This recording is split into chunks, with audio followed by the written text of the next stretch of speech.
வணக்கம் குட்டீஸ்களே. இன்று உங்களுக்காக நட்பின் உண்மையான அர்த்தத்தை சொல்லும் அழகான கதை. அருண், விஜய் மற்றும் கரடி இவர்களின் அனுபவம் உங்களுக்கு ஒரு நல்ல பாடமாக இருக்கும். முதல்ல கேடிஎஸ்வி ஸ்டோரிஸ்க்கு சப்ஸ்கிரைப் செய்ய மறக்காதீங்க. இரண்டு நண்பர்கள் அருண் மற்றும் விஜய் ஒரு அழகான கிராமத்தில் வாழ்ந்து வந்தனர். அவர்கள் எப்போதும் ஒன்றாக விளையாடி கொண்டே இருந்தனர். ஒரு நாள் அவர்கள் காட்டிற்கு செல்வதாக முடிவு செய்தனர். காடு பச்சை மரங்களால் நிரம்பி அழகாக இருந்தது. திடீரென ஒரு பெரிய கரடி அவர்கள் முன் வந்தது. பயந்த விஜய் விரைவாக ஒரு மரத்தில் ஏறினான். ஏற முடியாத அருண் தரையில் கிடந்தான். கரடி அருகில் வந்து அருணின் முகத்தை நுகர்ந்தது. கரடி அவன் இறந்து விட்டான் என்று நினைத்து அங்கிருந்து சென்றது.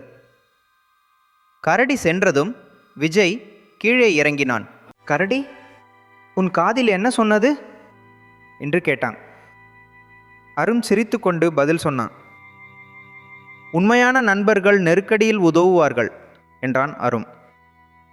விஜய் தனது தவறை உணர்ந்து மனம் நொந்தான். அருண் அவனை மன்னித்தான் மற்றும் நாம் நண்பர்களே என்றான். அவர்கள் கைகளை இணைத்து கிராமத்திற்கு திரும்பினர். கிராம மக்கள் கதையை கேட்டு ஆச்சரியப்பட்டனர். மூத்தவர் ஒருவர், உண்மையான நண்பன்தான் வாழ்வில் செல்வம் என்றார். அவர்கள் உண்மையான நட்பின் அர்த்தத்தை புரிந்தனர். அப்பொழுதிலிருந்து அவர்கள் எப்போதும் ஒன்றாக இருந்தனர். உண்மையான நண்பன் வாழ்க்கையின் உண்மையான பொக்கிஷம். நண்பர்களே, வாழ்க்கையில் எல்லாவற்றையும் இழந்தாலும் உண்மையான நண்பன் இருந்தால் நீங்கள் செல்வந்தர்கள்தான். இன்னும் பலர் எங்கள் வீடியோக்களை பார்த்து ரசித்தும் சப்ஸ்கிரைப் செய்யவில்லை. இன்றே சப்ஸ்கிரைப் செய்யுங்கள். நீங்கள் சப்ஸ்கிரைப் செய்யும்போது எங்கள் ஒவ்வொரு புதிய கதையும் உடனடியாக உங்களுக்கு வரும்.